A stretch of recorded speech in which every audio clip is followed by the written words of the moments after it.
ಉತ್ತರ ಕರ್ನಾಟಕಕ್ಕೆ ಹೆಚ್ಚಿನ ಪ್ರಾತಿನಿಧಿತ್ಯ ನೀಡುವ ನಿಟ್ಟಿನಲ್ಲಿ ನಟ ಚೇತನ್ ರಾಜಕೀಯ ಚಟುವಟಿಕೆ ಚುರುಕು. ಬಾಗಲಕೋಟೆಯಲ್ಲಿ ನಟ ಚೇತನ್ ಸುದ್ದಿಗೋಷ್ಠಿ. 35 ಕ್ಷೇತ್ರಗಳಲ್ಲಿ 2ನೇ ಸುತ್ತಿನ ಸಂಚಾರ ನಡೆಸಿ ಜನಾಭಿಪ್ರಾಯ ಸಂಗ್ರಹಣೆಗೆ ಮುಂದಾದ ಚೇತನ್. ಬಾಗಲಕೋಟೆಯ ಬೀಳಿಗೆಯಲ್ಲಿ ಮಾತನಾಡಿದ ನಟ ಚೇತನ್, ಇಂದಿನ ರಾಜಕೀಯ ವ್ಯವಸ್ಥೆಯ ವಿರುದ್ಧ ಅಸಮಾಧಾನ. ದೆಹಲಿಯ ಪಕ್ಷಗಳು ಜನರ ಬದುಕಿಗಿಂತ ಅಧಿಕಾರ ವಿಸ್ತರಣೆಗೆ ಹೆಚ್ಚು ಒತ್ತು ನೀಡುತ್ತಿವೆ ಎಂದು ಆರೋಪಿಸಿ ಉತ್ತರ ಕರ್ನಾಟಕ ಭಾಗ ನಿರ್ಲಕ್ಷ್ಯಕ್ಕೆ ಒಳಗಾಗಿದೆ ಎಂದು ಕಳವಳ ವ್ಯಕ್ತಪಡಿಸಿದರು. ಶಿಕ್ಷಣ, ಉದ್ಯೋಗ ಮತ್ತು ಪ್ರಾದೇಶಿಕ ನ್ಯಾಯಕ್ಕಾಗಿ ಹೊಸ ಶಕ್ತಿ ಕಟ್ಟುವ ಘೋಷಣೆ. ಚಳವಳಿಗಾರರು, ವಿಚಾರವಂತರು ಹಾಗೂ ಜನರ ಸಲಹೆ ಪಡೆದು ಮುಂದಿನ ರಾಜಕೀಯ ಹೆಜ್ಜೆ. ಬಾಗಲಕೋಟೆ ಜಿಲ್ಲೆ ಬೀಳಿಗೆ ಕ್ಷೇತ್ರದಲ್ಲಿ ನಟ ಚೇತನ್ ಮಹತ್ವದ ಹೇಳಿಕೆ. ಉತ್ತರ ಕರ್ನಾಟಕಕ್ಕೆ ಹೆಚ್ಚಿನ ಪ್ರಾತಿನಿಧಿತ್ಯ ನೀಡದ ಇಂದಿನ ರಾಜಕೀಯ ವ್ಯವಸ್ಥೆಗೆ ಜನರು ಬೇಸತ್ತು ಹೋಗಿದ್ದಾರೆ. ದೆಹಲಿಯ ಪಕ್ಷಗಳು ಅಧಿಕಾರಕ್ಕಾಗಿ ಜನರನ್ನು ಬಳಸಿಕೊಳ್ಳುತ್ತಿವೆ ಎಂದು ಆರೋಪಿಸಿ ಉತ್ತರ ಕರ್ನಾಟಕ ಭಾಗದ ನಿರ್ಲಕ್ಷ್ಯದ ವಿರುದ್ಧ ಧ್ವನಿ ಎತ್ತಿ ಶಿಕ್ಷಣ, ಉದ್ಯೋಗ ಮತ್ತು ಪ್ರಾದೇಶಿಕ ನ್ಯಾಯಕ್ಕಾಗಿ ಹೊಸ ರಾಜಕೀಯ ಶಕ್ತಿ ಕಟ್ಟುವ ಘೋಷಣೆ.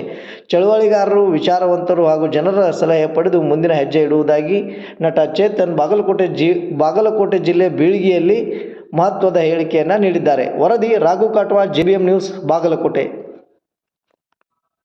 ನಮ್ಮ ರಾಜಕೀಯ ಮುನ್ನೋಟ ಸಭೆ ಆಯೋಜನೆ ಮಾಡಿದ್ವಿ.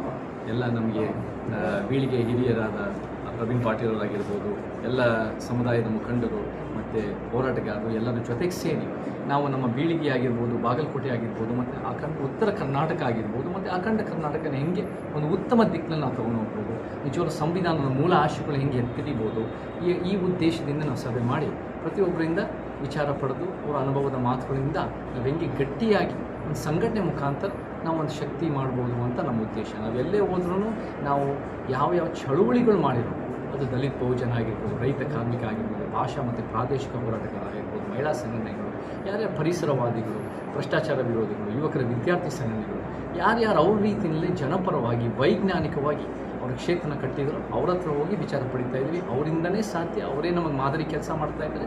ಸೊ ಅವ್ರ ಕಡೆಯಿಂದ ಒಂದು ಗಟ್ಟಿಯಾದ ಶಕ್ತಿ ಬಂದರೆ ಕರ್ನಾಟಕಕ್ಕೆ ಬಲಿಷ್ಠ ಆಗುತ್ತೆ. ಮತ್ತು ಮುಖ್ಯವಾಗಿ ಯಾರಿಗೆ ಜಾಸ್ತಿ ಅನ್ಯಾಯ ಆಗಿದೆಯೋ ಅವ್ರಿಗೆ ಜಾಸ್ತಿ ಅಭಿವೃದ್ಧಿ ಆಗಬೇಕು. ಸೊ ನಾವು ಉತ್ತರ ಕರ್ನಾಟಕಕ್ಕೆ ನಾವು ಹೆಚ್ಚು ಆದ್ಯತೆ ಕೊಡೋದು ನಮ್ಮ ಉದ್ದೇಶ.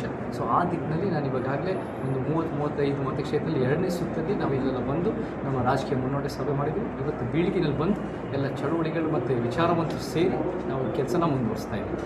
ಈಗ ನಾವು ಪ್ರಾಮಾಣಿಕ ಪ್ರಯತ್ನ ಪಟ್ಟರೆ ಸಕ್ಸಸ್ ಆದರೂ ಆಗ್ಬೋದು, ಬಟ್ ನಮಗೆ ಪ್ರಯತ್ನ ಪಟ್ಟಿಲ್ಲ ಅಂದರೆ ಖಂಡಿತ ಸಕ್ಸಸ್ ಆಗಲ್ಲ.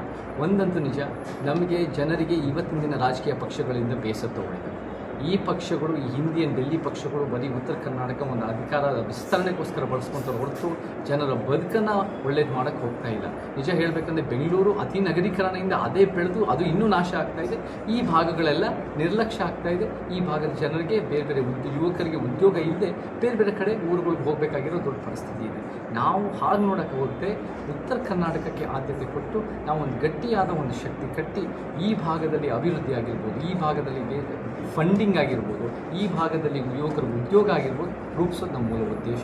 ಸೊ ಆ ರೀತಿಯಲ್ಲಿ ಎಲ್ಲ ಥರ ನ್ಯಾಯ, ಸಾಮಾಜಿಕ ನ್ಯಾಯ, ಆರ್ಥಿಕ ನ್ಯಾಯ, ಶೈಕ್ಷಣಿಕ ನ್ಯಾಯ, ಭೌಗೋಳಿಕ ನ್ಯಾಯ ಅಂದರೆ ಏನು, ಇತಿಹಾಸದ ತಪ್ಪುಗಳನ್ನು ಸರಿಪಡಿಸೋದು. ಸೊ ಇತಿಹಾಸ ಮಾಡಿರೋ ಈ ಭಾಗಗಳಿಗೆ ಅನ್ಯಾಯ ಮಾಡೋದ್ರಿಂದ ನಾವು ಸರಿಪಡಿಸ್ತಾ ಬರಬೇಕು. ಬಟ್ ನಮಗೆ ರಾಜಕೀಯ ಶಕ್ತಿ ಬೇಕೇ ಬೇಕು. Political power is the master key to open all locks and doors ಅಂತ ಬಾಬಾ ಸಾಹೇಬ್ ಹೇಳ್ತಾರೆ. ಸೊ ಪೊಲಿಟಿಕಲ್ ಪವರ್ ಮುಖಾಂತರನೇ ನಾವು ಕಾನೂನು ನೀತಿ ಯೋಜನೆ ತರಕ್ಕಾಗೋದು. ಸೊ ನಮ್ಗೆ ಆ ದಿಕ್ಕಿನಲ್ಲಿ ಹೋಗೋಣ. ಕಷ್ಟ, ಬಟ್ ಅಸಾಧ್ಯ ಅಲ್ಲ. ಜನರು ಕೂಡ ನಮಗೆಲ್ಲ ಕಡೆ ಭಾಳ ಗಟ್ಟಿಯಾಗಿ ನಮ್ಮ ಜೊತೆ ನಿಂತ್ಕೊಂಡಿದ್ದಾರೆ. ಅವರು ಕೂಡ ಒಂದು ಆಪ್ಷನ್ ಕೊಟ್ಟರೆ ಅವ್ರು ನಮ್ಮ ಜೊತೆ ಭರವಸೆಯಿಂದ ನಿಂತ್ಕೊಳ್ತಾರೆ ಅಂತ ನನಗೆ ನಂಬಿಕೆ ಇದೆ.